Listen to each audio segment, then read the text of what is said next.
Oke, sudah saya kasih akses untuk merekodnya. Jadi tadi seperti saya sampaikan di depan bahwa untuk pengembalian belanja tahun yang bersangkutan atau tahun berjalan maka otomatis mengurangi belanjanya juga. Begitu juga dengan beban di tahun yang bersangkutan otomatis mengurangi bebannya. Tetapi bagaimana kalau pengembaliannya itu adalah atas beban atau belanja tahun yang lalu, atas beban atau belanja tahun yang lalu, maka dicatat sebagai pendapatan lain-lain, gitu ya. Jadi dicatat ke pendapatan lain-lain. Nah itu kemarin juga sudah kita diskusikan ya dengan teman-teman dosen bahwa kita mengikuti PMK 212 saja. Jadi eh, pedoman kita adalah di PMK 212. Nah, termasuk juga kemarin masalah UP ya. Masalah UP pada saat kita menerima UP ya kan pertama kita akan mencatat ya pengeluaran transito ya kan dari UP atau dari uang persediaan atau TUP. Kemudian ada di situ pengeluaran transito dari UP yang masih harus dibayaran itu ya. Nah, itu pada saat kita mengajukan. Kemudian nanti ada beberapa tahap tadi ya. Nah, tetapi pada saat SP2D, langsung aja pada saat SP2D, nah itu kita akan mencatat tidak hanya di apa, tidak hanya mencatat di buku akrual, tapi juga mencatat di buku kas, yaitu dengan mencatat adanya piutang dari KUN atau piutang dari KPPN itu ya, dan uang muka dari KPPN itu ya. Itu di buku kasnya sesuai PMK 212. Intinya kita mengacu kepada PMK 212 gitu ya. Walaupun kemarin memang ada beberapa yang sebetulnya ingin disederhanakan, tapi biar acuannya sama antara kelas yang satu dengan kelas yang lain, jadi sudah sepakat kita menggunakan yang PMK 212 itu ya. Oke. Oke itu. Nah, hari ini kita akan bahas terkait dengan aset tetap. Namun sebelum kita bahas aset tetap, kemarin saya udah bilang udah janji bahwa hari ini ada kuis ya. Kuisnya menggunakan apa? Kuisi sajalah gitu ya. Oke, maka mohon disiapkan perangkatnya. Silakan Anda boleh menggunakan apa? Menggunakan gadget atau menggunakan komputer juga boleh silakan. Nah, yang penting Anda mengerjakan sesuai dengan ketentuan yang ada ya. Oke, udah siap, udah belajar ya, insya Allah ya. Pula, Pak. Oke, ya sudah kalau sudah belajar, saya akan jalankan saja kuisnya. Kuisnya, oke.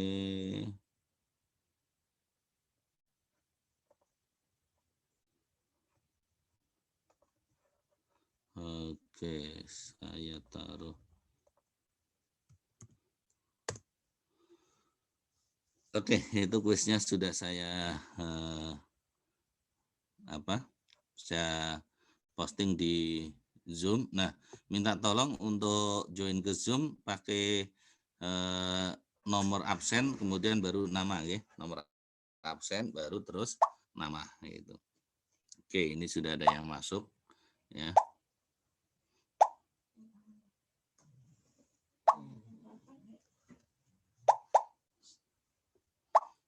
Sudah ada 8 orang yang sudah masuk ke kuisis.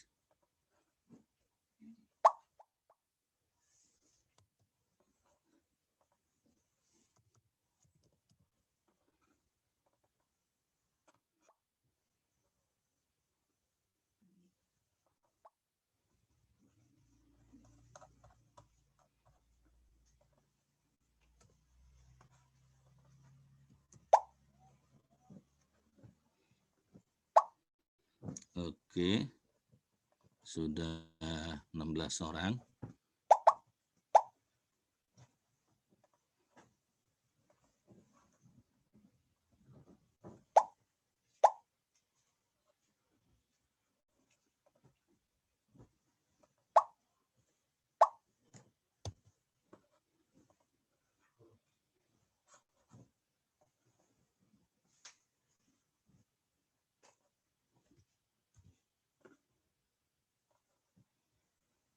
Udah masuk semua nih?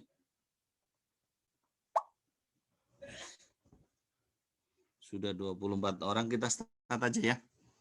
Kita mulai saja. Semuanya ada di Zoom ini ya, harusnya sudah ada di Zoom sehingga linknya sudah dapat semua. Kita mulai aja, nanti tinggal yang lain yang belum masuk nyusul. Oke, kita mulai ya.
Sudah bisa masuk semua ini ya.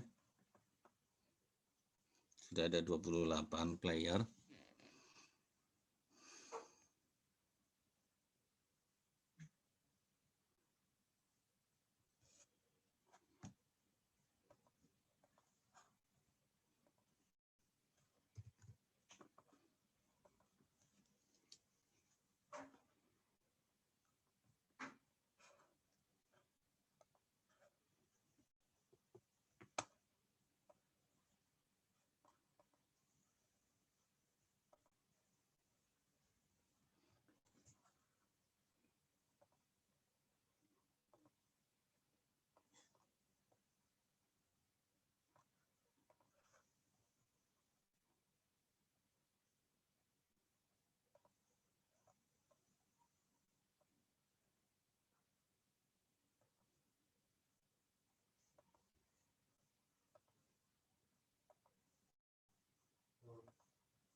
Sudah ada yang selesai belum nih?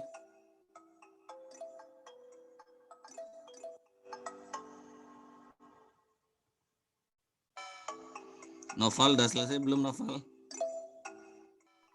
Belum, Pak. Belum ya. Mega gimana, Mega? Udah selesai belum, Mega? Belum, Pak. Belum ya.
Ayo, yang belum selesai. Di sini masih ada yang belum selesai, masih ada beberapa.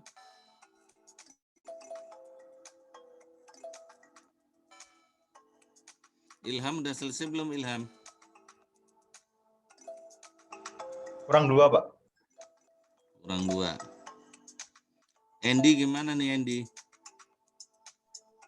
Belum, Pak.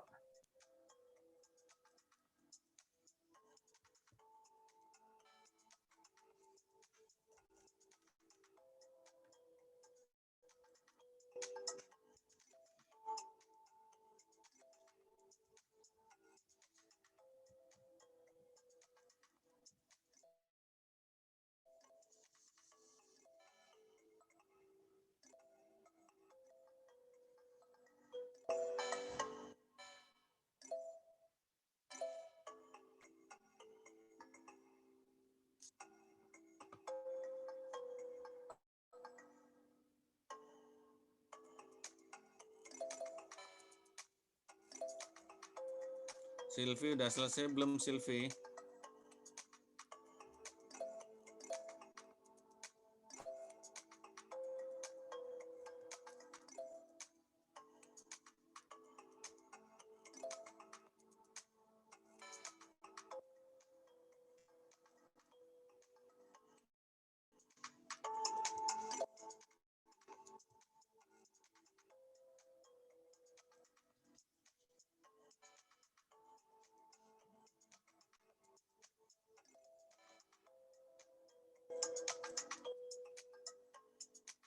Dina udah selesai, Dina?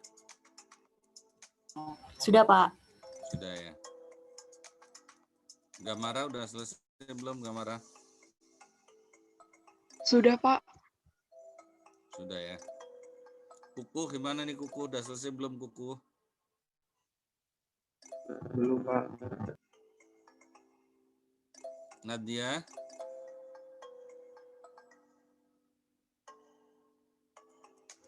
Belum, Pak. Belum. Masih berapa banyak lagi, Nadia? 6 soal lagi. Ayo. Yang belum selesai agak dipercepat ya. Umar gimana, Umar? Belum selesai, Pak.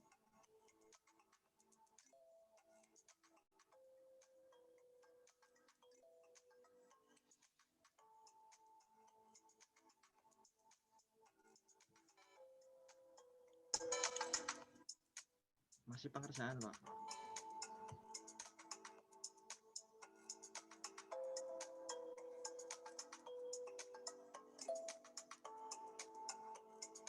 Iin udah selesai ya, Iin? Sudah, Pak. Sudah.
Andy gimana, Andy? Andy udah Tiga lagi, selesai Pak. belum, Andy? Ya? Belum selesai, Andy? Sedikit lagi, Pak. Minta tolong yang belum selesai dipercepat ya. Saya kasih waktu 3 menit lagi ya, 3 menit.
Umar udah selesai belum, Mar?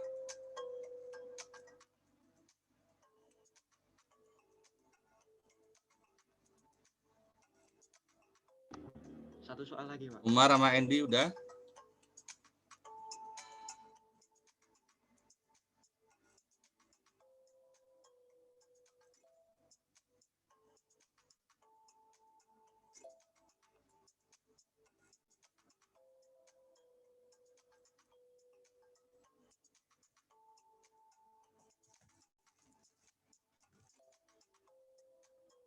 Udah ya, kita end semuanya ya.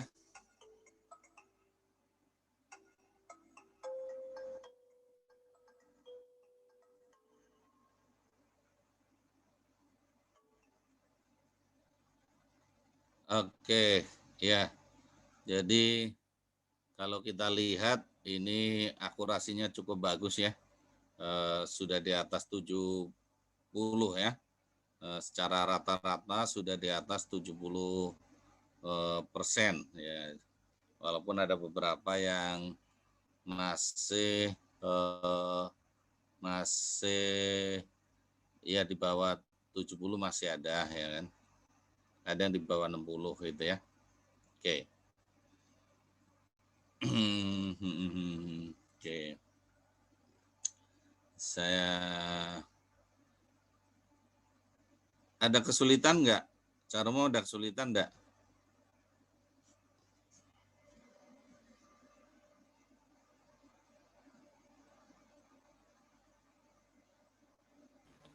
Mungkin nggak tahu yang mana yang salah, Pak.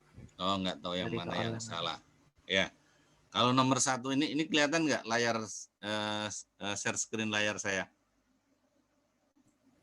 Kelihatan, Pak. Kelihatan, Pak. Kelihatan ya. Kalau ini pertanyaan pertama, semua pengeluaran dari rekening kas umum negara yang mengurangi saldo anggaran lebih dalam periode tahun anggaran bersangkutan yang tidak diperoleh pembayaran kembali oleh pemerintah disebut apa ini? Belanja, Pak. Belanja ya, ini belanja ya. Oke.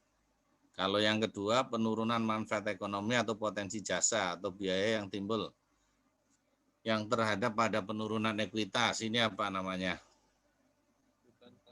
Beban, Pak. Beban, oke.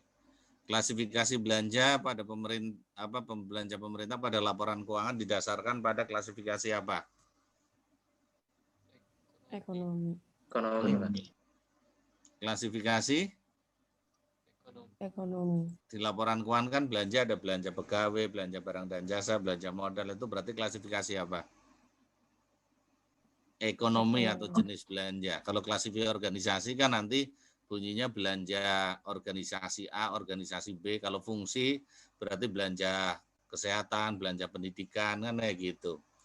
Nah, kalau sumbernya berarti rupiah murni atau PNBP dan lain sebagainya.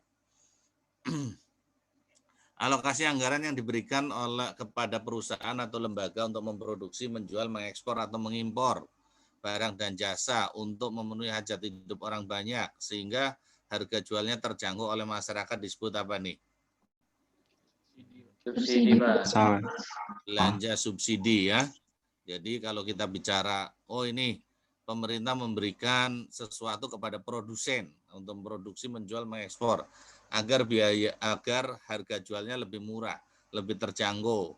Itu subsidi BBM pemerintah kasih ke produsen BBM, ya berarti ke Pertamina, subsidi listrik dikasih ke PLN itu kan ya.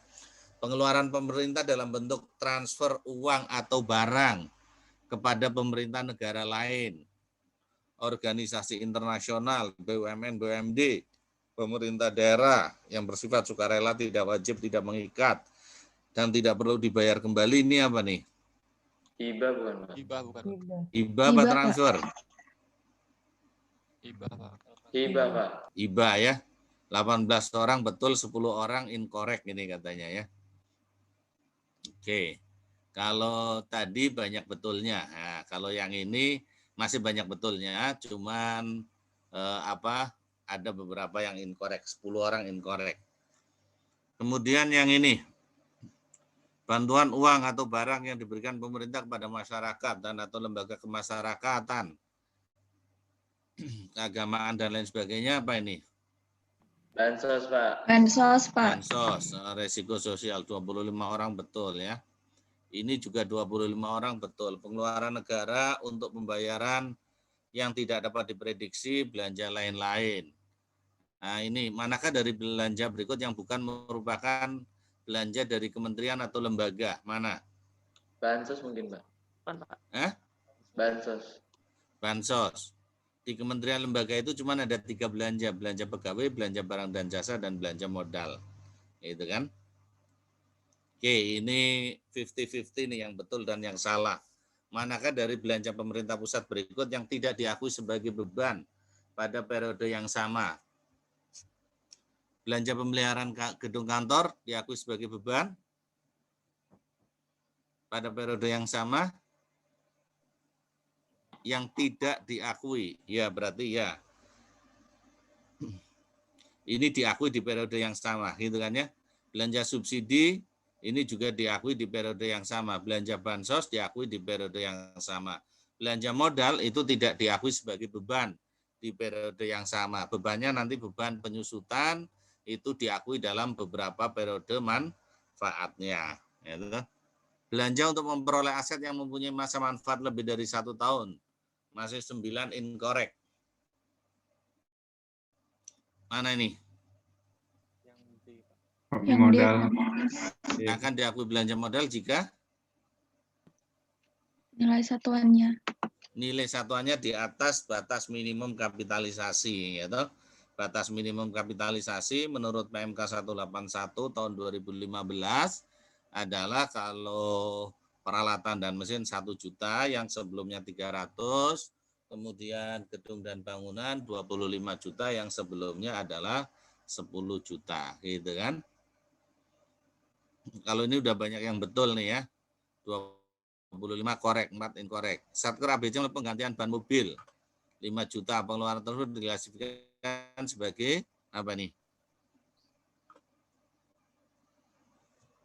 Ganti ban mobil sebagai apa? Pemeliharaan. Pemeliharaan, oke.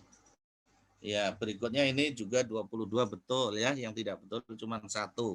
Pada tahun 2020, Satker Irigasi membeli printer sebanyak 4 buah dengan total 3.600.000. Berarti per buahnya berapa? 900. 900 dikapitalisasi atau tidak? Tidak. Tidak, kalau tidak berarti masuk ke belanja Barang. belanja barang ya. Oke, ini masih 6 orang yang salah. Satker PKR menambah SSD (Solid State Drive) pada komputer operasional yang dimilikinya. Penambahan SSD ini dimaksudkan untuk meningkatkan kinerja. Harga SSD 1.200.000. Pengeluaran tersebut dicatat sebagai apa nih? Modal. Belanja modal, Pak. Belanja modal. Karena meningkatkan kinerja dan nilainya di atas batas minimum kapitalisasi. Ini 50-50 nih. Manakah dari pasangan transaksi dan jenis belanja berikut yang paling tepat? Pengecatan gedung kantor? Belanja modal? Benar apa salah? Tidak. Tidak. Penambahan sekat gedung yang dipinjam dari entitas 50 juta belanja modal? Ya. Ya. Penggantian Ethernet? Belanja modal? Tidak. Tidak. Tidak. Pembelian komputer? Belanja modal? Belanja Modal. barang masyarakat. Hah? Penggantian Komputer. Ethernet? Belanja barang. Belanja Belanja barang. barang. Oh, sorry nih, pembelian komputer untuk diserahkan kepada masyarakat ini belanja modal juga salah ya ini ya. Jadi yang paling tepat yang mana?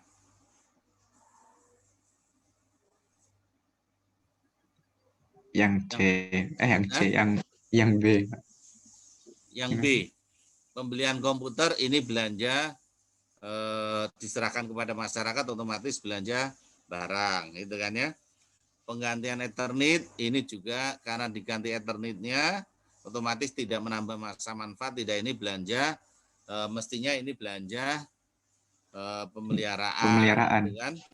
Nah, kemudian pengecatan gedung belanja pemeliharaan. Nah, penambahan sekat gedung yang dipinjam dari entitas lain Nah, ini menambah nilai kalau di gedungnya yang tadinya kosong, blong, kemudian ditambahin sekat-sekat. Nah, ini menambah nilai, gitu ya. Berarti yang B, ya, yang kedua lah, gitu ya. Oke, belanja dengan SP2 DLS diakui pada saat dengan langsung diterbitkan SP2D oleh KPPN, ya toh. Ini, nah ini lebih banyak salahnya nih dibanding betulnya. Belanja yang dilakukan oleh bendahara pengeluaran akan diakui pada saat diterima SP2DUP. SP2DUP ini baru uang muka pada kas di bendahara penerimaan pada uang muka, jadi belum.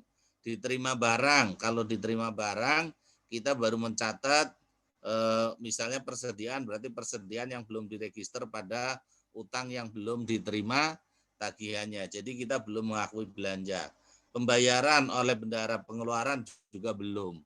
Belanjanya diakui apabila sudah disahkan oleh bun atau kuasa bun. Ada itu kan slide-nya. Nah, kapan belanja diakui kan itu. Berikut adalah titik saat pengakuan beban. Kapan beban diakui? Kecuali ada 3 titik di situ. Pertama, pada saat terjadi penurunan manfaat ekonomi, konsumsi aset, dan timbulnya kewajiban. Jadi yang salah adalah dilakukan pembayaran, itu ya. 19 korek dan 9 inkorek. Beban penyisihan piutang tak tertagih pada saat apa? Terjadinya penurunan manfaat ekonomi. Ini pengakuan beban listrik, mestinya timbulnya kewajiban. Masih ada yang salah, 3 orang ya. Pengakuan beban persediaan, berarti pada saat digunakan atau konsumsi aset. Pengembalian belanja, nah, tadi udah saya omongin di depan nih sebelum waste ya. Pengembalian belanja untuk tahun lalu dicatat sebagai pendapatan lain itu ya. Masih ada 2 orang yang salah ini, berarti tadi mungkin belum mendengarkan itu ya. Apabila pada tahun berjalan terjadi pengembalian belanja, manakah yang pernyataan benar? Apabila tahun berjalan berarti mengurangi belanja dan dapat digunakan untuk belanja kembali, berarti ini A, berarti ya yang A ya. Oke. Belanja pegawai diukur sebesar resume tagihan atau nilai yang ada pada SP2D sebelum dikurangi potongan itu ya. Oke. 24 beban persediaan diukur. Nah, diukur berdasarkan apa? Persediaan yang digunakan, tidak termasuk persediaan yang akan diserahkan kepada masyarakat gitu ya. Dan yang terakhir, nah ini yang betul cuma 8. Berkenaan dengan akuntansi belanja beban, manakah pertanyaan berikut yang kurang tepat? Belanja untuk memperoleh barang yang akan diserahkan kepada masyarakat dicatat sebagai belanja barang. Betul enggak? Betul. Betul, Pak. Belanja untuk memperoleh aset yang mempunyai masa manfaat lebih dari 1 tahun, semuanya dicatat ke belanja modal. Betul apa enggak? Betul. Semuanya Tidak. dicatat ke belanja modal, yakin? Salah. Tidak, Pak. Nah, tidak. Kenapa tidak? Kalau batas minimum kapitalisasinya belum terpenuhi, maka dia tidak dicatat ke belanja modal gitu ya. Belanja untuk memperoleh aset tetap mempunyai aset yang mempunyai masa manfaat lebih dari 1 tahun, semuanya dicatat ke belanja modal. Berarti ini salah gitu ya. Belanja yang diberikan produsen namanya belanja subsidi, belanja untuk menanggulangi ini bantuan masalah sosial, maka disebut dengan bantuan sosial. Berarti yang kurang tepat adalah nomor 2. Oke, itu ya. Oke. Ya, itu kira-kira ya. Nanti dipelajari lagi ya. Jadi ada beberapa hal terkait dengan belanja yang mungkin Anda harus ini lagi ya pelajari lagi lah ya. Oke, hari ini saya akan masuk ke dalam akuntansi aset tetap. Oke, mungkin sudah ada yang baca ya. Afrizal gimana? Afrizal sudah baca belum Afrizal? Sudah, Pak. Udah. Apa itu aset tetap Afrizal?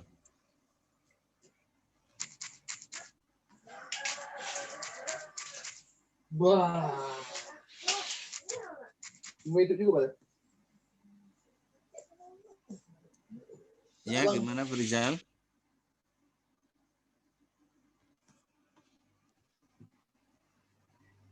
Aset tetap adalah cek. Suara saya terdengar, Pak. Sudah kedengeran Afrizal.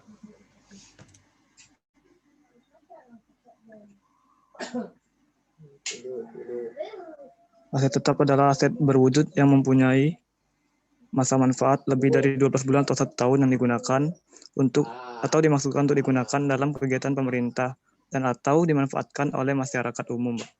Oke, jadi aset tetap itu adalah aset berwujud ya, yang masa manfaatnya lebih dari 12 bulan, kemudian digunakan untuk operasional, tidak untuk diserahkan atau tidak dijual ya.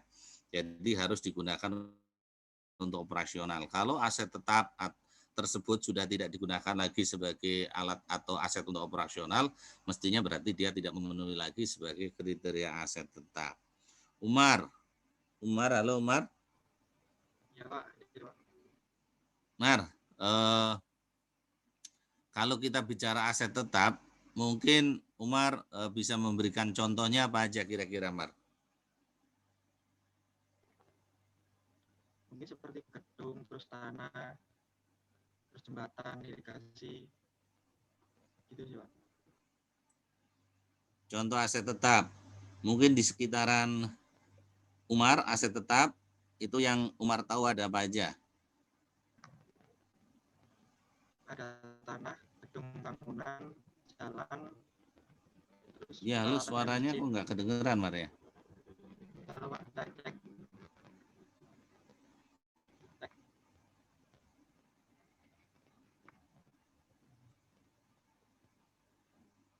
Mohon maaf, Pak, apa sudah terdengar, Pak?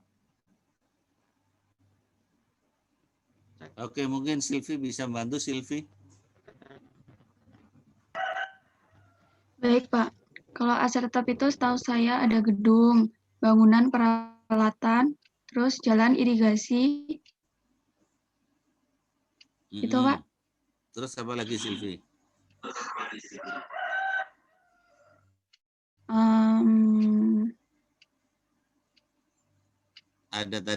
Coba ulangi lagi, ada apa lagi tadi? Ada tanah, Gedung, bangunan, tanah, peralatan dan mesin,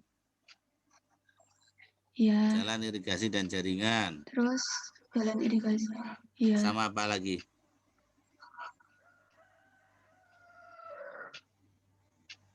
Udah mungkin, Kalau Pak. klasifikasinya, ada aset tetap lainnya dan ada KDP, konstruksi dalam pengerjaan. Eli, Ya, Pak. Eli Firdawati, bisa mendengar Pak. suara saya, Eli? Ya, Eli, tadi ada yang namanya aset tetap lainnya. Mungkin bisa memberikan contoh apa contoh dari aset tetap lainnya, Eli?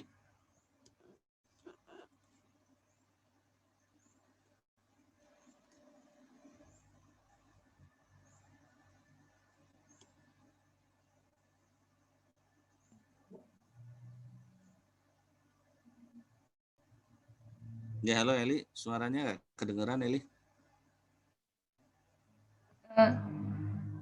Apakah? Ya, contoh dari aset tetap lainnya apa, Eli?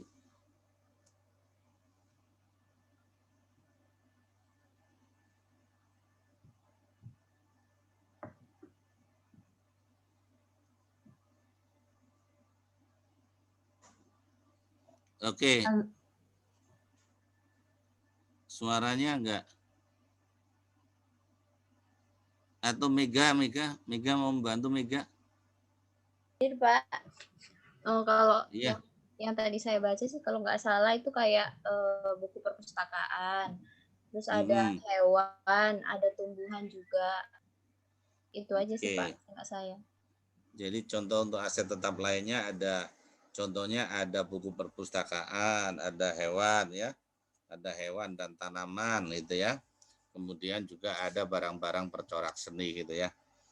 Oke, iya, itu adalah contoh dari aset tetap lainnya. Aulia bisa mendengar saya, Aulia? Bisa, Pak. Oke, kalau tadi ada tanah, kemudian ada peralatan dan mesin, ada gedung dan bangunan, ada jalan irigasi dan jaringan, kemudian ada aset tetap lainnya, dan juga ada KDP, konstruksi dalam pengerjaan. Apa yang dimaksud dengan KDP, Aulia?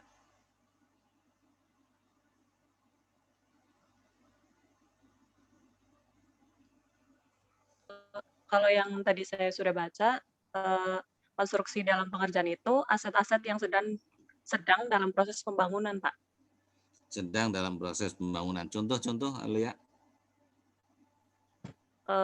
Contoh misal kayak yang bangunan gitu ya, Pak, yang misal mungkin baru kayak apa ya namanya? Kayak biaya pembongkaran gitu ya, Pak. Contoh, berarti kemarin kan ada tuh di soal itu, kita lagi bangun gedung gitu ya, kita sudah bayar jasa konsultannya. Nah, jasa konsultannya itu masuk ke dalam KDP, kemudian bayar termin. Biasanya kan kalau orang bangun gedung kan pembayarannya per termin. Termin pertama dibayar, termin kedua itu masuk menjadi KDP. Nah, nanti kalau sudah selesai proses pembangunannya, baru KDP itu akan direklas, artinya akan direklasifikasi menjadi gedung dan bangunan atau menjadi peralatan dan mesin juga bisa. Jadi KDP itu tidak hanya gedung dan bangunan. Isinya adalah aset tetap yang belum selesai atau masih dalam proses pembangunan pada saat tanggal pelaporan. Maka dilaporkan sebagai KDP ya. Oke. Terima kasih. Nah, saya akan share screen coba ya. Share screen. Oke. Apa sudah terlihat share screen saya? Lihat, Pak. Sudah terlihat ya. Oke. Nah, slideshow dulu. Nah, ini contoh dari beberapa aset tetap ya. Ada ini kalau Anda lihat nih, ada mobil ya. Ada mobil itu ya. Atau peralatan dan mesin masuknya ya. Kemudian juga ada gedung gitu kan ya. Kemudian ini ada peralatan, ada macam-macam, ada ya, ada printer. Ini semuanya adalah contoh dari aset tetap ya. Oke. Nah, apa yang akan kita pelajari di pertemuan kelima dan keenam ini? Yang akan kita pelajari di pertemuan kelima dan keenam ini secara umum adalah seluk-beluk aset tetap ya. Mulai dari tadi definisi aset tetap, kemudian jenis atau klasifikasinya gitu ya. Kemudian kapan aset tetap itu diakui atau pengakuannya, kemudian diukur dengan nilai yang mana gitu kan ya. Kemudian bagaimana penyajian aset tetap tersebut di laporan keuangan dan bagaimana pengungkapan di catatan atas laporan keuangan itu ya. Tadi sudah disebut ya kalau definisi aset tetap itu adalah kira-kira seperti ini ya. Oke, jadi kalau kita lihat definisi aset tetap secara umum adalah aset tetap itu adalah satu, dia harus berwujud. Namanya aset tetap itu harus berwujud. Sehingga aset tetap adalah aset berwujud. Aset berwujud ya, yang masa manfaatnya lebih dari 1 tahun. Jadi aset berwujud yang masa manfaatnya lebih dari 1 tahun atau 12 bulan ya. Kemudian aset tetap tersebut tidak hanya lebih dari 12 bulan, tetapi aset tetap tersebut itu diperoleh atau dibeli itu dalam rangka untuk digunakan dalam operasional. Jadi pemerintah membeli aset tersebut untuk operasional, misalnya membeli mobil, membeli gedung, dan lain sebagainya adalah untuk operasional. Bukan untuk dijual, bukan untuk diserahkan kepada masyarakat. Kalau pemerintah misalnya membeli mobil, tapi mobil tersebut mau diserahkan kepada kelompok masyarakat tertentu, misalnya kepada kelompok tani gitu ya, sebagai hibah, maka otomatis pembelian mobil tersebut tidak dicatat sebagai aset tetap, karena akan diserahkan kepada masyarakat. Nah, selain ketentuan ini, maka nanti di dalam kebijakan akuntansi untuk bisa dicatat sebagai aset tetap biasanya ditambah dengan batas minimum kapitalisasi. Kalau nilainya di atas batas minimum kapitalisasi, baru dia dicatat sebagai aset tetap. Kalau tidak, maka tidak dicatat sebagai aset tetap. Cukup nanti akan diungkapkan dalam catatan atas laporan keuangan. Nah, kemudian jenisnya atau klasifikasinya tadi sudah ya, ada tanah. Ya, kalau tanah saya yakin ya, ini adalah tanah yang dimiliki oleh pemerintah. Tanah yang dimiliki oleh pemerintah yang digunakan untuk operasional pemerintah, gitu ya.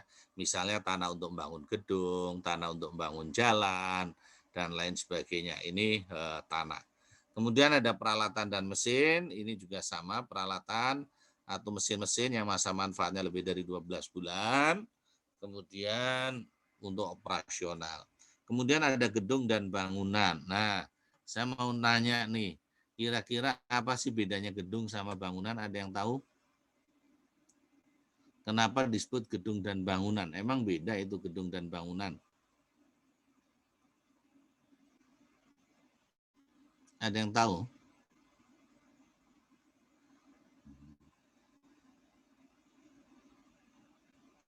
Heriko. Apa bedanya gedung dan bangunan, Heriko? Gedung dan bangunan, Pak. Apakah semua bangunan pasti gedung?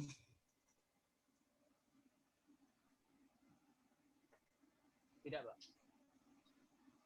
Tapi gedung. Ya, halo Heriko.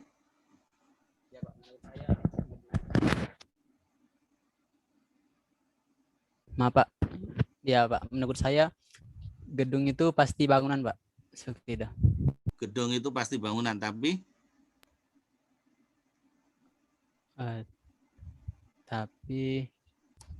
mungkin dari pembelian oleh pemerintah ya, Pak. Nah, mungkin beda antara gedung dan bangunan itu saat pembelian oleh pemerintah. Jadi pembelian oleh pemerintah. Nah, iya, Pak. Jadi menurut saya gedung itu pemerintah membeli saat telah sudah ada gedungnya, Pak. Nah, sedangkan bangunan pemerintah harus membangun terlebih dahulu, seperti itu, Pak. Oh gitu. Ada yang mau membantu? Altos gimana, Altos? Kalau saya, Pak, semua gedung kan pasti bangunan. Kalau bangunan itu belum tentu gedung, karena kalau gedung itu lebih ke yang kayak mempunyai tembok gitu, Pak, kayak mall, rumah gitu kan. Kalau bangunan itu nggak harus punya tembok, kayak apa contohnya? Sebentar. Ya, oke. Atau siapa nih yang mau menjelaskan? Contohnya, Pak, yang bangunan tadi kayak jembatan gitu, Pak. Kalau jembatan ada sendiri itu, ada akun sendiri, jalan, irigasi, dan jaringan itu. Kalau jembatan masuk di situ tuh, jalan dan Dina, apa itu? Kira-kira kasih contoh aja, Din. Bangunan, nah itu contoh bangunan yang bukan gedung. Patung mungkin, Pak. Patung. Kalau patung ya mungkin belum bisa ya dianggap bangunan ya. Nah, ya contohnya kalau paling gampang ya monumen itu kan ya. Monumen itu adalah bangunan tapi belum tentu gedung.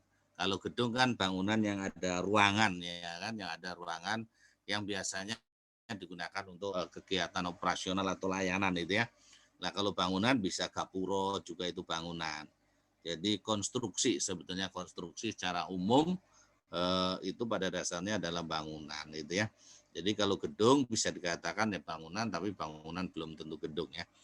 Oke, kemudian kita lihat nih ya, ada gedung bangunan, ada jalan irigasi dan jaringan. Nah, jalan irigasi dan jaringan termasuk di dalam jalan itu adalah tadi jembatan ya, jalan dan jembatannya itu adalah masuk kategori itu.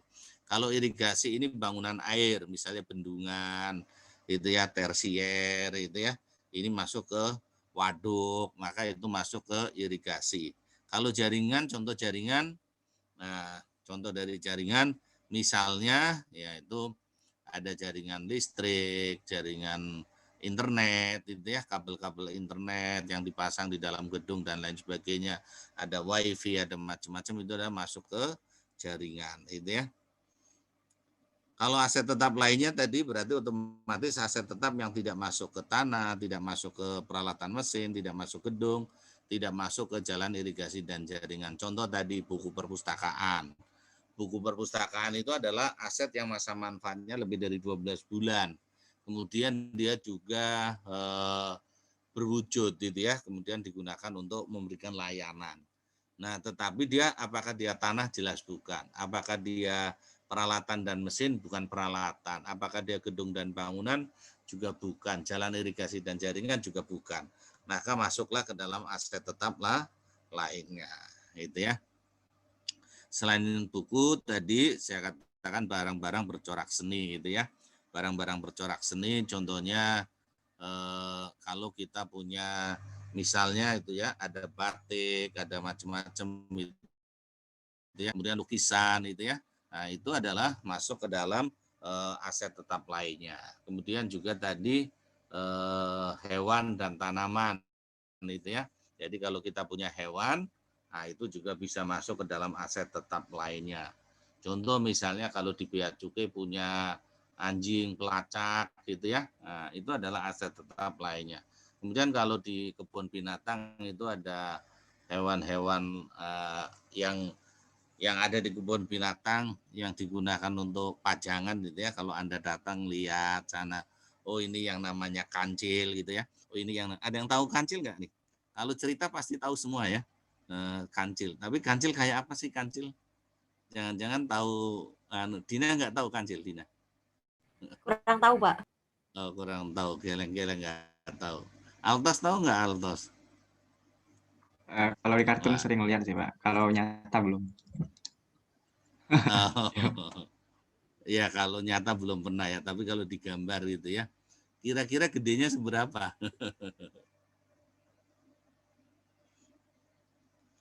Ya nanti dicek ya di Google ya, kancil itu ya, binatang yang sangat cerdik gitu kan.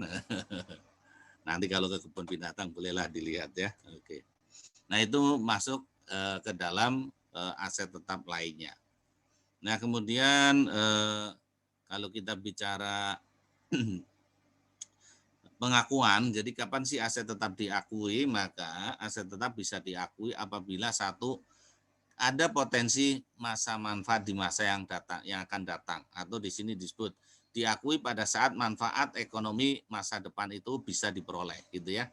Nah, kemudian yang kedua bahwa aset tetap itu diakui pada saat nilainya dapat diukur secara handal. Sehingga kalau kita bisa mengakui aset itu secara umum ada manfaat ekonomi di masa depan dan juga ada nilai yang bisa diukur. Nah, sehingga untuk aset-aset yang tidak bisa diukur nilainya, maka tidak masuk atau tidak diklasifikasikan ke dalam aset tetap. Contohnya adalah aset tetap dalam bentuk aset heritage aset atau aset bersejarah gitu ya. Misalnya kayak kita punya Candi Borobudur gitu ya. Candi Borobudur itu aset. Kemudian ada manfaat ekonomi di masa depan, tetapi nilainya tidak bisa kita ukur secara handal gitu ya. Maka Candi Borobudur itu tidak diakui dan dilaporkan sebagai aset tetap, tapi cukup nanti dilaporkan atau bukan dilaporkan sebetulnya, diungkapkan dalam catatan atas laporan keuangan gitu ya. Nah, kalau kriteria aset tetap secara umum tadi sudah ya, berwujud, masa manfaat lebih dari 12 bulan, diperoleh dan dapat diukur secara handal, tidak dimaksudkan untuk dijual, tapi untuk operasi normal, kemudian diperoleh dan dibangun untuk digunakan. Gitu ya. Pengakuan aset tetap akan andal bila aset tetap telah diterima atau diserahkan hak kepemilikannya dan atau pada saat penguasaannya berpindah, gitu ya. Secara umum kita mengakui apabila haknya sudah berpindah, gitu ya. Aset tetap itu diukur berdasarkan satu, biaya perolehan. Apabila aset tetap tersebut diperoleh dengan pembelian, pertukaran dan lain sebagainya ya. Ini biaya perolehan. Tetapi apabila tidak bisa, tidak ada nilai perolehannya, maka kita bisa mengukur menggunakan nilai wajar, gitu ya. Jadi secara ketentuan sebetulnya bahwa aset kita itu dicatat berdasarkan pada harga perolehan. Kecuali kita tidak tahu harga perolehannya. Contohnya misalnya hibah kita tidak tahu ya kan berapa harga perolehannya, wong kita nggak keluar uang, dikasih oleh orang, dan orang kadang-kala pada saat ngasih hibah tidak menyebutkan atau tidak memberikan kwitansinya gitu kan, sehingga kita tidak tahu berapa harga perolehannya. Nah, sehingga kita bisa mengestimasi kira-kira harga wajarnya berapa.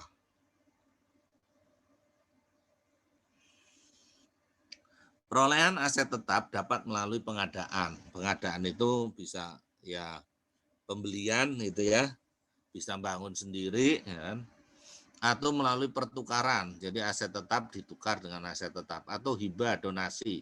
Ini dikasih secara cuma-cuma, atau perolehan lain. Misalnya perolehan lain itu adalah rampasan ya kan, karena pemerintah boleh merampas barang sitaan, atau mungkin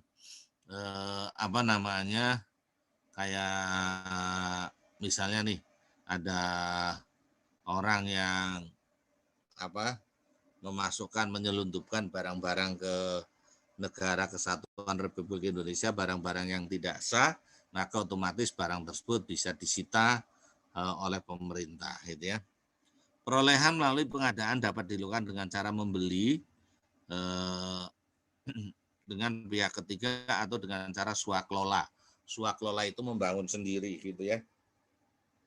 Jadi bisa saja pemerintah membangun sendiri atau juga membeli, atau dengan cara kontrak dengan pihak ketiga gitu ya.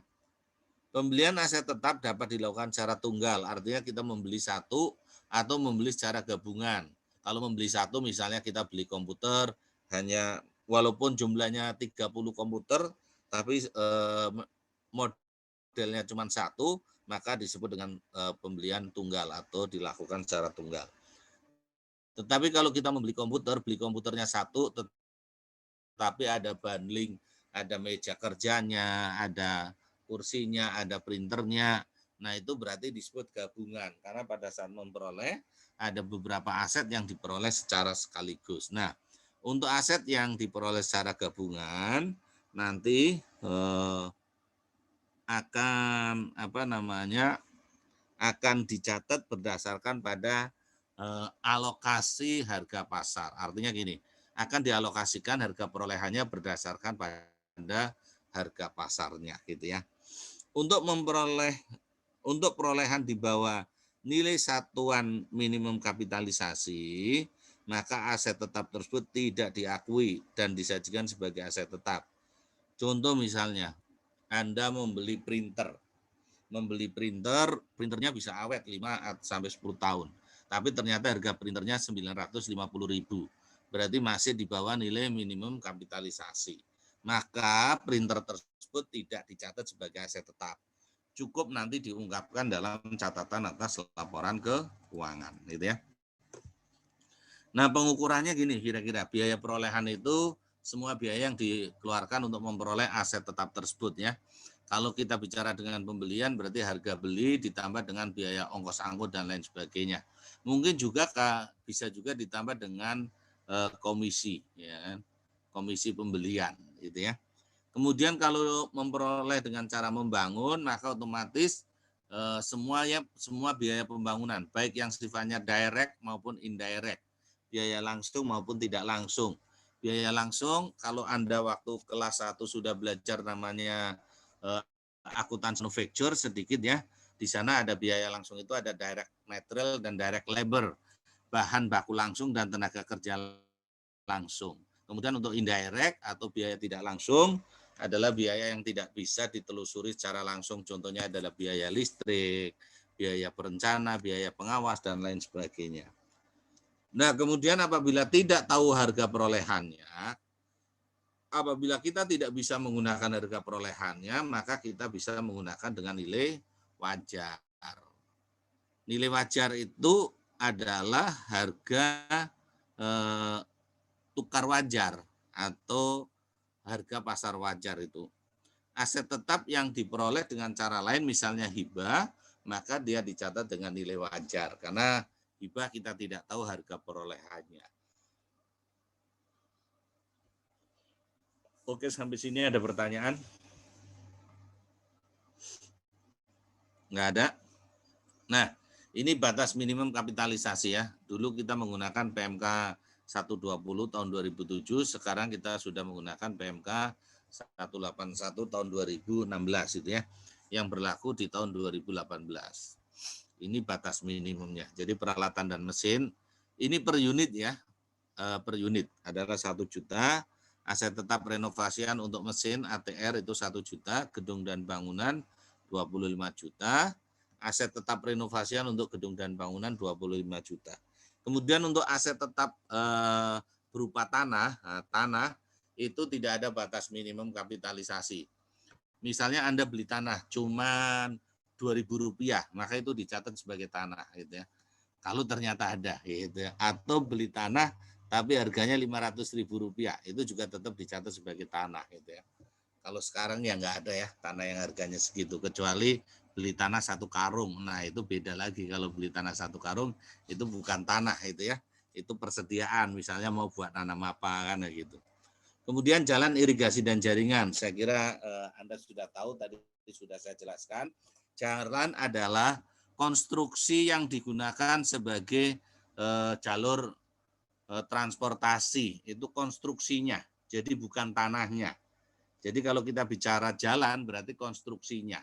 Kalau tanahnya maka nanti akan dicatat sebagai aset tanah, itu ya. Irigasi tadi bangunan air, jaringan juga sudah saya jelaskan. KDP, konstruksi dalam pengerjaan, pada prinsipnya adalah aset-aset yang belum selesai pada saat kita melaporkan. Maka aset tersebut dicatat sebagai KDP atau konstruksi dalam pengerjaan. Kemudian aset tetap lainnya tadi sudah ya, koleksi buku perpustakaan, barang-barang bercorak seni gitu ya. Kemudian hewan, tanaman itu ya, yang bukan untuk dijual tapi yang digunakan untuk operasional. Kalau hewan, beli ikan itu ya, kemudian mau dijual lagi yang tidak masuk ke dalam aset tetap. Tapi kalau beli ikan, ikannya misalnya ikan hiu atau ikan arwana ditaruh di kebun binatang gitu ya, dan dipakai untuk orang lihat-lihat dan lain sebagainya, itu masuk ke dalam aset tetap lainnya gitu ya. Barang bercorak seni contohnya lukisan tadi ya. Nah ini juga disebut lagi bahwa yang namanya harga perolehan adalah harga belinya atau konstruksinya. Jadi tergantung dari perolehannya gimana. Kalau membeli berarti harga belinya, yaitu semua biaya yang dikeluarkan untuk memperoleh aset tersebut sampai aset tersebut siap untuk digunakan, gitu ya. Oke, itu kira-kira yang dimaksud dengan harga perolehannya. Nah, termasuk di dalam harga perolehannya itu adalah seandainya kita membeli mesin itu harus diinstal, dan untuk install itu kita perlu tempat, maka persiapan tempat menginstal itu juga masuk ke dalam harga perolehan. Kemudian pengiriman dan juga handling cost-nya gitu ya, masuk. Kemudian installation cost, biaya pemasangan. Kemudian kalau kita tadi membangun gedung biasanya kita membayar arsitek, insinyur itu juga masuk. Kemudian biaya konstruksinya, direct material, direct labor, dan factory overhead. Kemudian termasuk juga testing cost. Kalau memang testing cost itu diperlukan agar aset tersebut siap untuk digunakan. Oke, sampai sini ada pertanyaan.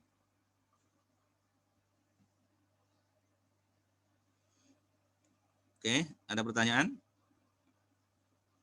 Andy, ada pertanyaan, Andy? Izin bertanya, Pak. Iya, silakan. Terkait aset tetap yang dapat diukur secara handal tadi, Pak, kan disebutkan kalau kayak Candi Borobudur itu kan cuma diungkapkan di penyajian kan, Pak. Nah, itu di catatan atas laporan keuangan, ya gimana?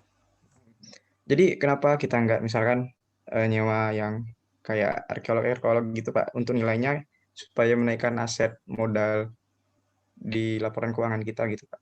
Supaya kan itu kan menurut saya sih berharga sih, Pak, gitu loh. Jadi kita memang nyewa ahlinya biar dapat dinilai, terus dijadikan aset tetap, terus meningkatkan LK kita gitu, Pak. Oke, ya. Terima kasih. Jadi untuk aset tetap tadi seperti apa? Seperti Candi Borobudur itu ya, itu tidak di. Sebentar, saya cas ini dulu apa? Laptop dulu. Oke, Candi Borobudur ini tidak dicatat di neraca, ya kan? Yaitu karena apa? Karena sebetulnya ya kan kita menilai Candi Borobudur itu nilainya adalah sangat-sangat tak terhingga sebetulnya. Jadi nilainya adalah nilai kalau nilai bangunannya mungkin kita bisa hitung gitu kan. Simple, kita panggil appraisal gitu ya. Appraisal itu bisa menghitung ini, luasnya sekian, tingginya sekian, kalau dibangun dengan biaya per meternya sekian, kira-kira total cost-nya sekian. Nah itu. Nah, tetapi tidak seperti itu. Kalau kita bicara yang namanya heritage asset adalah nilai sejarahnya yang jauh lebih besar gitu ya. Nilai sejarahnya yang jauh lebih besar sehingga kita tidak mungkin menilai nilai sejarahnya gitu ya. Nah, mungkin kalau kita nilai sekian triliun itu, bagi kita itu tidak ternilai harganya gitu kan. Sehingga otomatis untuk aset-aset sejarah atau heritage asset yang memang dipelihara kesejarahannya, nah otomatis itu tidak perlu dicatat di laporan keuangan, cukup diungkapkan di catatan atas laporan keuangan bahwa kita mempunyai Candi Borobudur dan Candi Borobudur itu adalah dulu dibangun oleh dinasti bla bla bla bla tahun berapa bla bla bla bla. Itu menunjukkan bahwa itu nilainya jauh lebih besar gitu ya. Itu kira-kira seperti itu ya kan. Bahkan dulu kan mungkin ada orang yang mencoba mencuri patung di Candi Borobudur itu kan ya. Satu patung aja dijual dengan harga yang cukup fantastis kan seperti itu. Nah itu jadi nilai kesejarahannya yang dipelihara gitu. Itu Mas Hendy. Oke, ada lagi yang mau bertanya. Tadi Hendy apa Altos tadi yang nanya? Altos, Pak. Saya, Pak. Altos ya. Sorry ya. Altos. Oke, itu Altos. Penerapannya di kita aja, Pak, atau di negara lain juga kayak gitu, Pak? Semisal kayak tembok Cina ataupun patung Liberty gitu, Pak? Ya, secara umum kalau kita bicara heritage asset itu diatur di IPSAS ya, International Public Sector Accounting Standard. Maka di IPSAS itu juga menerapkan hal yang sama, kira-kira seperti itu Mas Altos itu. Baik, terima kasih Pak. Oke, hanya saja nanti kalau kita bicara apakah semua negara menggunakan IPSAS, ya tidak semua, karena tidak semua negara yang ada di dunia ini menggunakan accrual accounting untuk pemerintahannya. Masih ada yang cash modifikasian kan seperti itu. Karena tergantung pada kebutuhan informasi dari masing-masing negara tersebut. Kebetulan pemerintah Indonesia menurut saya cukup maju gitu ya. Dia sudah mengimplementasikan akuntansi aktual untuk pemerintahnya itu ya. Oke, makasih. Ada lagi yang mau bertanya? Izin bertanya, Pak. Iya, Niken. Untuk biaya perolehan tadi yang mengenai pembelian itu kan biasanya ada PPN atau PPh, Pak. Perlakuannya gimana ya, Pak? Niken, mohon maaf agak kencengin dikit suaranya. Apakah terdengar, Pak? Ya, terdengar. Mengenai biaya perolehan yang tadi, Pak, yang dengan pembelian itu kan biasanya ada PPN atau PPh yang terjadi, Pak. Untuk perlakuannya bagaimana ya, Pak? Oke, terima kasih Niken. Ada yang mau bantu jawab? Nah, kalau kita misalnya membeli AC gitu kan ada PPN itu ya. Ada PPN yang harus kita tanggung juga nih. Kira-kira gimana itu ya? Perlakuan terhadap PPN tersebut itu ya. Ada yang bisa bantu jawab?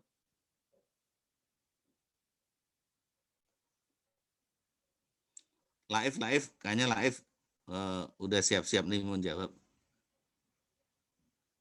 Menurut saya sebesar nilai brutonya, Pak, seperti di soal yang tadi. Oke. Soal yang kuis kita tadi, Pak.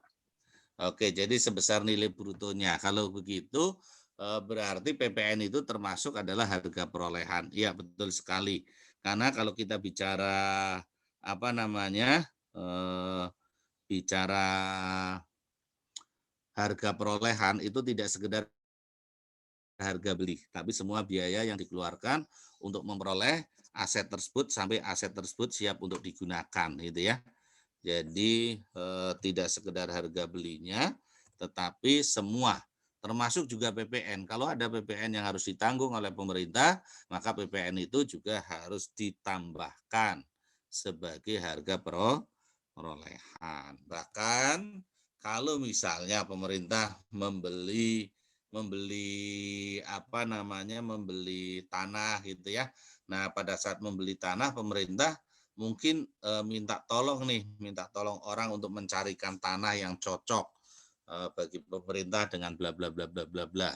Atau kita bayar yang namanya komisioner ya, komisi kepada orang yang mencarikan, itu juga masuk ke dalam harga perolehan. Itu ya. Oke. Ada lagi yang mau bertanya? Bertanya, Pak. Iya, silakan. Kalau mengenai batas kapitalisasi minimum peralatan dan mesin itu mulai dari 1 juta atau di atas 1 juta, Pak? Kalau batas minimum kapitalisasi itu kan tadi seperti diatur di PMK 181 ya. Di PMK 181 itu kan tadi batas minimum kapitalisasinya yaitu 1 juta ini ya. Nah, ini. Nah, maka pada saat dia 1 juta, salah ya. Mana tadi? Nah, ini. Jadi pada saat dia 1 juta itu sudah dikapitalisasi. Tapi kalau misalnya 999 berarti dia belum dikapitalisasi karena batas minimum. Nilai minimal yang bisa dikapitalisasi adalah 1 juta untuk peralatan dan mesin maupun ATR peralatan dan mesin. Ada ATR ini ya, aset tetap renovasi. Apa ya? Ada yang tahu nggak ATR?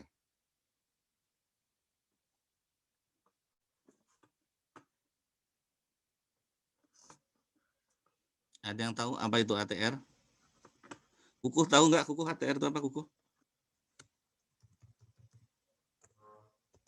Belum tahu, Pak.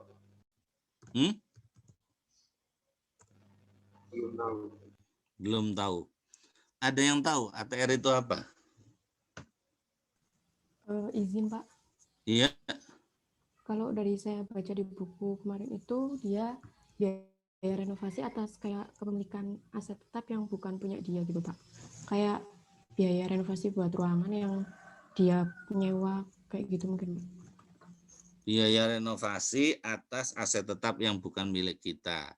Contoh ya kan, misalnya kita punya bukan kita pinjem gitu ya. Kita pinjem gedung dari satuan kerja lain. Paling gampang nih di STAN, di kompleks STAN itu ada yang namanya KPP, Kantor Pelayanan Pajak, KPP Pondok Aren. Itu gedungnya adalah gedung milik PKN STAN. Nah, kalau KPP Pondok Aren, katakanlah dia melakukan renovasi, tetapi renovasi yang memenuhi batas, yang memenuhi ketentuan aset tetap itu, misalnya menambah masa manfaat, misalnya gedung itu sedikit dilebarin itu ya, gedung itu dilebarin, kemudian dipasang sekat-sekat, maka itu dikapitalisasi. Maka kapitalisasinya tidak ke gedung, tapi ke ATR, aset tetap renovasi. Kenapa? Karena dia nggak punya gedung, gedungnya punya PKN STAN, gitu kan? Dia hanya nempatin saja, maka dia akan dicatat ke dalam ATR. Nah nanti kalau sudah selesai prosesnya, mestinya ya kan ATR itu nanti akan diserahkan kepada PKN STAN. Artinya nanti si KPP itu akan menyerahkan aset ATR ke PKN STAN, sehingga nanti PKN STAN akan mencatat penambahan gedung, dan di KPP ATR-nya akan hilang gitu ya, ada transfer out itu ya, ada di transfer out itu. Oke, makasih In. Oke, ada lagi yang mau bertanya? Izin bertanya, Pak. Yuk, silakan. Untuk aset tetap yang tidak diperlukan ini Pak, satuan minimum kapitalisasi, berarti kalau misal ada perbaikan jalan atau perbaikan buat irigasinya, masuknya mesti ke belanja barang dan jasa ya Pak? Terus beban pemeliharaan? Untuk aset tetap yang tidak ada, yang tidak diperlukan nilai minimum kapitalisasinya ini Pak, yang seperti jalan dan irigasi. Oh, jalan, irigasi, dan jaringan itu ya. Kalau jalan, irigasi, dan jaringan, nanti kita lihat juga, memang tidak ada batas minimum kapitalisasinya. Tetapi kalau perbaikan, maka tetap harus dilihat sifat perbaikan tersebut. Apakah dia menambah masa manfaat, menambah kapasitas, atau menambah values, gitu ya. Contoh misalnya, Anda punya jalan misalnya ya, ini pemerintah punya jalan, jalannya sudah diaspal gitu ya, 3 tahun yang lalu gitu ya. Nah, ternyata tahun sekarang begitu hujan, jalannya berlubang-lubang. Jadi jalannya berlubang-lubang, nah kemudian lubang-lubang itu diaspal lagi gitu kan ya, yang lubang-lubang itu ditutup lagi. Maka kalau begitu kira-kira gimana? Apakah itu dikapitalisasi atau tidak? Ya, berarti otomatis tidak, karena dia hanya mengembalikan pada kondisi semulahan itu. Jadi kira-kira seperti itu. Tetapi kalau dia meningkatkan kualitas jalan, jalannya awalnya itu dibangun oleh pemerintah hanya pengerasan saja.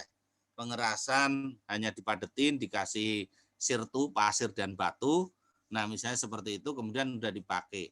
Kemudian ditingkatkan oleh pemerintah di aspal. Maka pengaspalan itu akan dikapitalisasi, gitu ya.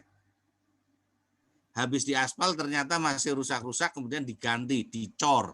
Nah, ditingkatkan menjadi dicor. Nah, maka otomatis pengecoran itu dikapitalisasi, gitu ya. Oke, itu kira-kira. Baik, terima kasih Pak.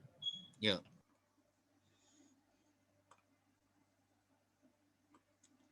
Ada lagi yang mau bertanya?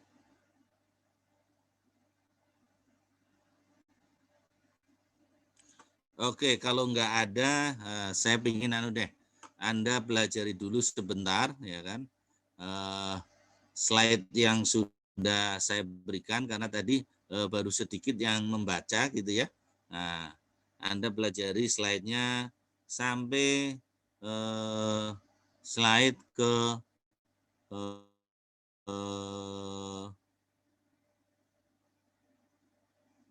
slide ke-25 ya. Anda pelajari sebentar, kira-kira sekitar 10 menit. Nah, 10 menit sampai dengan slide ke 25. Ya, monggo silahkan. Ya, 10 sampai 15 menit lah gitu ya. 10 sampai 15 menit. Monggo dipelajari dulu slide-nya, nanti baru akan saya terangkan.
Transportasi, instalasi, dan lain sebagainya.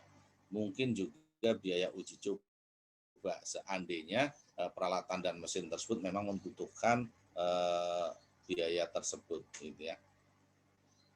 Gedung dan bangunan ini juga sama ya, tidak hanya harga perolehan, tapi termasuk juga biaya balik nama, gitu ya, biaya pengurusan IMB, notaris, pajak, dan lain sebagainya. Jalan irigasi dan jaringan secara umum ya yang dikeluarkan oleh pemerintah untuk membangun atau memperoleh itu salah ketiknya harusnya jalan irigasi dan jaringan sampai siap dipakai. Biaya perolehan jalan irigasi dan jaringan meliputi konstruksi, biaya lain yang dikeluarkan sampai dengan jalan irigasi dan jaringan siap digunakan. Kemudian kalau kita bicara aset tetap lainnya, yaitu tadi misalnya aset tetap lainnya itu ada buku, ada hewan, dan lain sebagainya ya, gitu ya. Koleksi perpustakaan, baik buku maupun non-buku, barang bercorak seni, hewan, ikan, dan tanaman, ini adalah masuk ke dalam kategori aset lainnya. Ya kan? Termasuk dalam kategori aset tetap lainnya adalah aset tetap renovasi, ATR itu tadi, yang sudah dijelaskan oleh siapa tadi yang menjelaskan bahwa Iin ya, tadi Iin ya, Iin sudah menjelaskan bahwa aset tetap renovasi adalah aset atau renovasi yang dilakukan oleh satker terhadap aset yang dimiliki oleh satker lain, gitu ya. Ini masuk juga ke dalam aset tetap lainnya. Nah, otomatis yang masuk ke dalam harga perolehan adalah semua yang dikeluarkan untuk memperoleh aset tersebut sampai siap digunakan. Nah, kemudian renovasi aset, ya toh, ini ada beberapa ketentuan ya. Renovasi aset tetap milik sendiri. Nah, renovasi aset tetap bukan milik dalam lingkup entitas pelaporan. Renovasi aset tetap bukan milik di luar entitas pelaporan. Nah, kalau kita bicara dalam satu entitas pelaporan, jadi kemarin kan kita mengenal entitas itu ada entitas akuntansi, ada entitas pelaporan gitu ya. Kalau entitas akuntansi adalah semua satuan kerja yang memperoleh anggaran dari pemerintah dan wajib menyelenggarakan akuntansi, namanya entitas akuntansi. Kalau entitas pelaporan yang wajib membuat laporan yang akan dipublish ya. Contohnya adalah kementerian atau lembaga, Nah, kalau tadi cerita yang cerita yang KPP Pondok Aren meminjam gedung milik PKN STAN itu berarti itu adalah masih dalam satu lingkup entitas pelaporan. Tetapi kalau kita bicara tanah atau gedung punya Kementerian A dipakai oleh Kementerian B, nah itu berarti di luar entitas pelaporan itu ya. Nah, itu tadi. Nah, kita lihat untuk renovasi aset tetap milik sendiri merupakan perbaikan aset tetap di lingkungan satuan kerja yang memenuhi syarat kapitalisasi, dicatat sebagai penambah nilai aset tetap ini.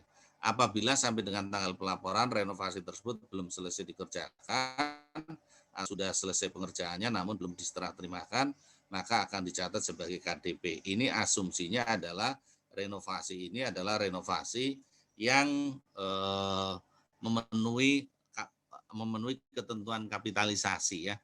Renovasi yang memenuhi ketentuan kapitalisasi, yaitu bisa menambah kapasitas, menambah menambah umur atau umur ekonomis maupun menambah values-nya gitu ya. Nah, itu maka otomatis akan dikapitalisasi. Yang memenuhi syarat kapitalisasi ya. Ini jadi yang memenuhi syarat kapitalisasi. Kalau nggak memenuhi syarat kapitalisasi ya otomatis tidak menambah nilai perolehan. Apabila renovasi telah selesai sebelum tanggal pelaporan, akan dibukukan sebagai aset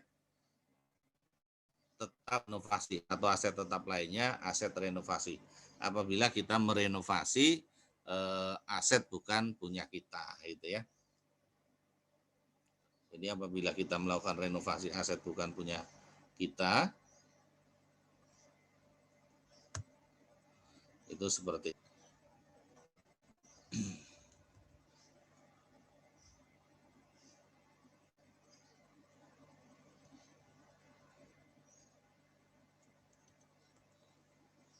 Nah, kemudian apabila sampai dengan tanggal pelaporan renovasi tersebut belum selesai dikerjakan atau sudah selesai pengerjaan namun belum diserah terimakan, maka akan dicatat sebagai KDP.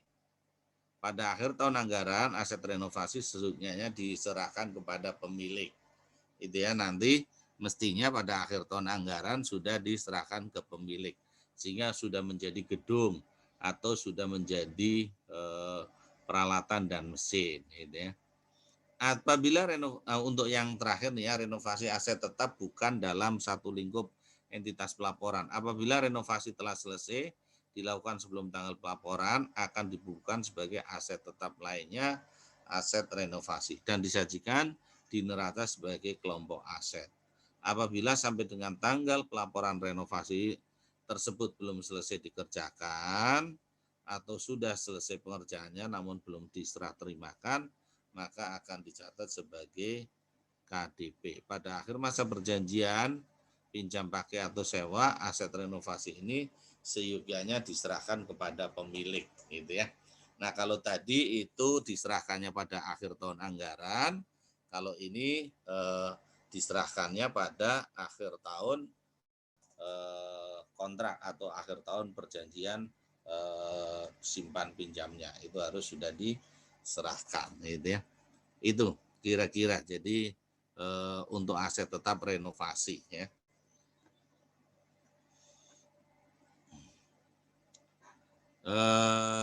Untuk KDP konstruksi dalam pengerjaan saya kira nggak ada masalah ya. Ya, pokoknya aset-aset yang masih dalam proses pembangunan, baik itu dibangun secara swakelola maupun secara kontraktual.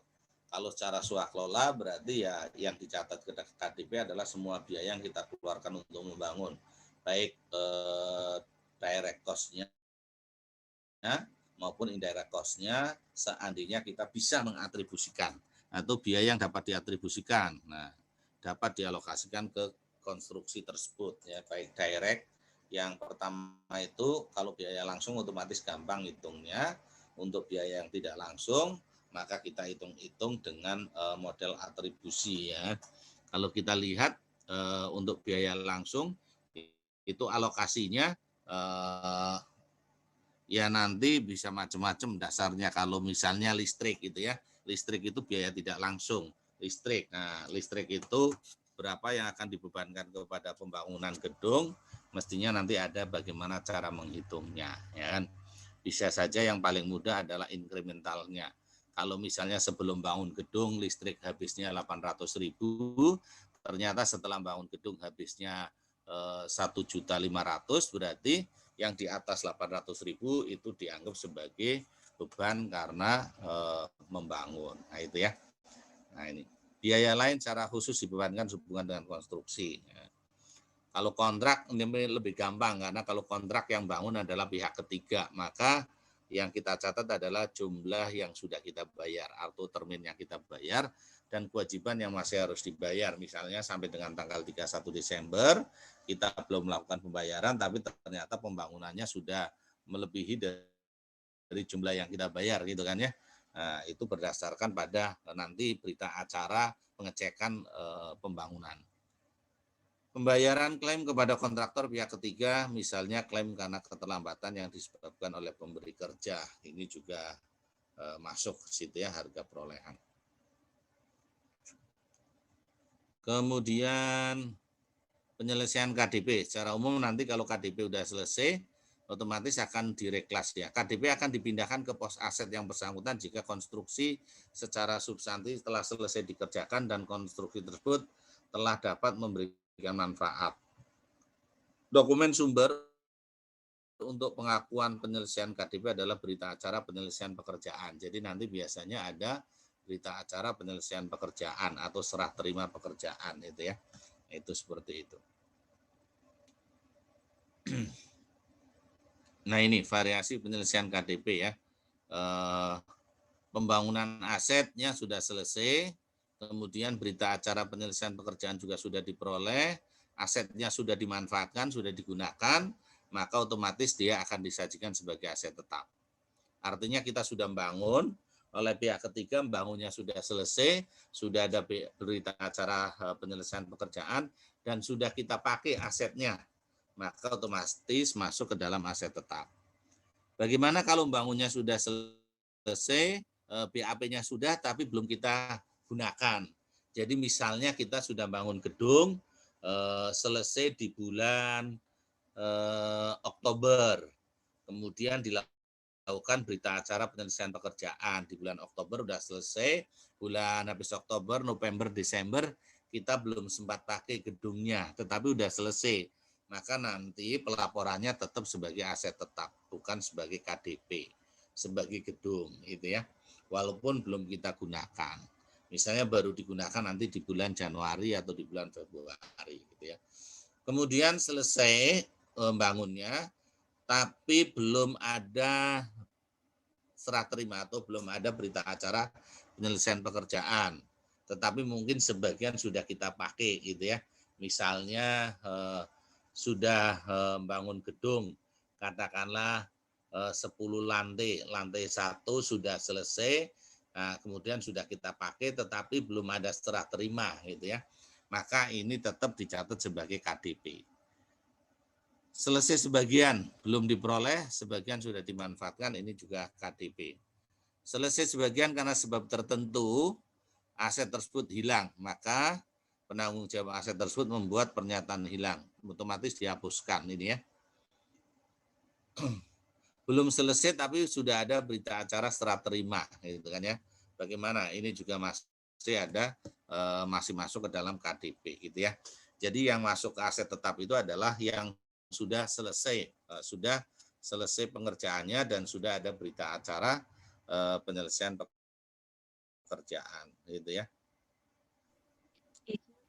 Pengecualian komponen untuk komponen biaya perolehan, biaya administrasi dan umum yang bukan merupakan komponen biaya aset tetap sembahyang biaya tidak. Nah, jadi kalau ada biaya administrasi umum yang tidak bisa diatribusikan, maka itu tidak usah.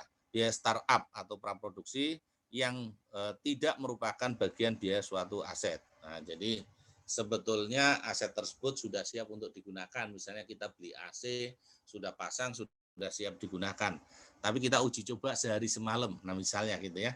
Nah, biaya startup-nya ini tidak dimasukkan karena memang tanpa startup pun aset tersebut sudah digunakan, kecuali memang harus ada startup. Nah, itu baru dimasukkan.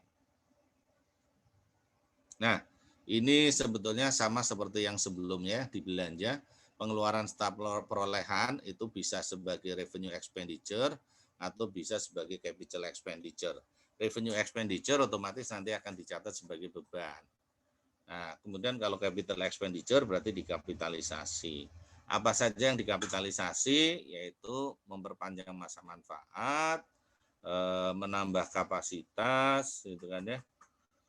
Kemudian juga mutu produksi atau peningkatan standar kinerja, gitu ya. Itu dikapitalisasi. Kalau tidak ya ke revenue expenditure dicatat sebagai expense. Dicatatnya adalah sebagai pemeliharaan itu ya, pengeluaran untuk pemeliharaan atau pengeluaran untuk rehabilitasi atau renovasi. Izin Pak. Ya. Apakah Bapak sudah menutup portal Pak? Oke ya, terima kasih. Ya Pak. Terima kasih Aulia. Ya Pak.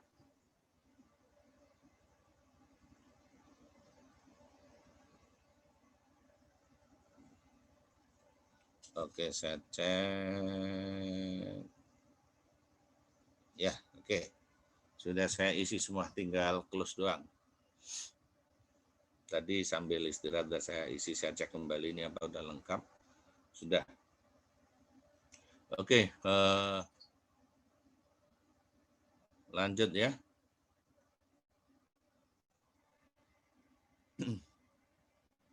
Kok malah saya berhentikan, sorry.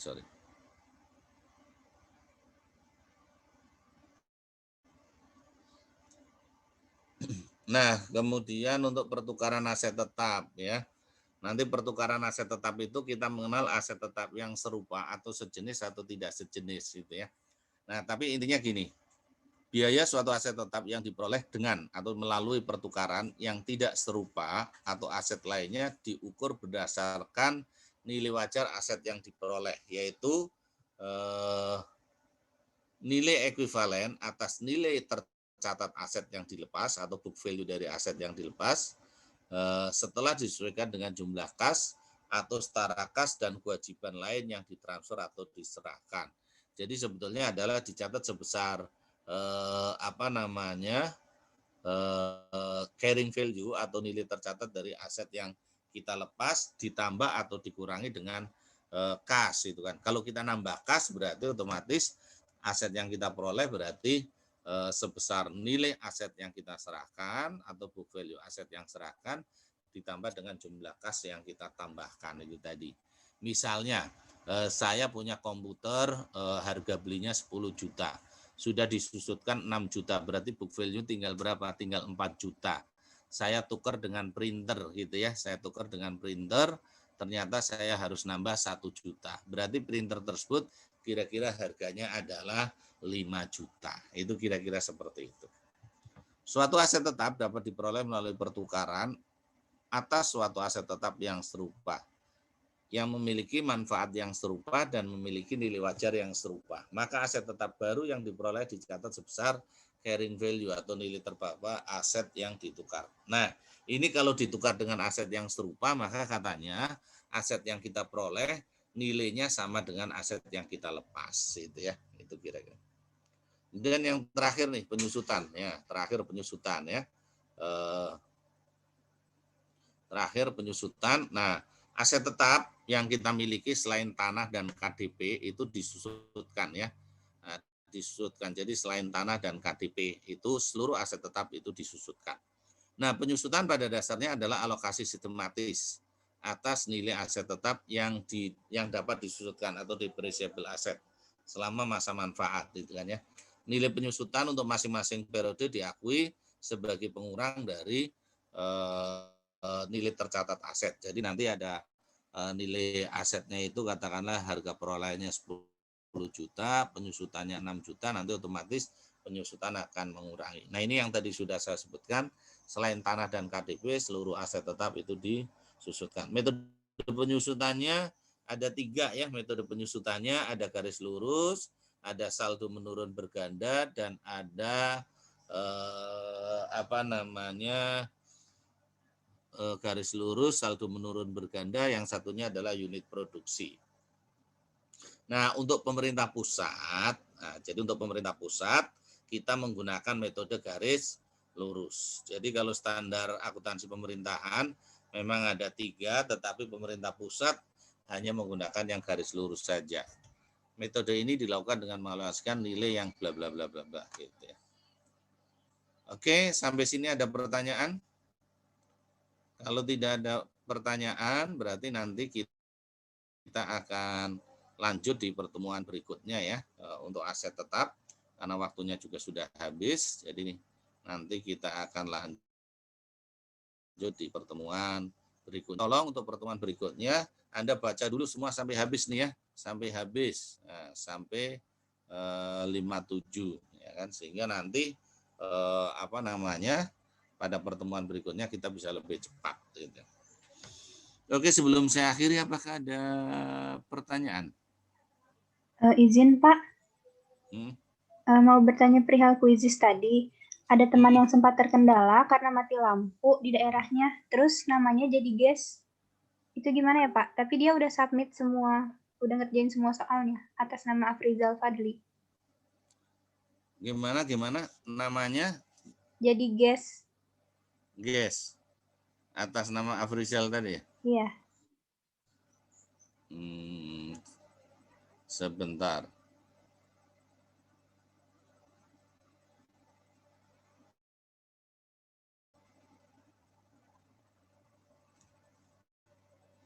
Afrizal Fadli.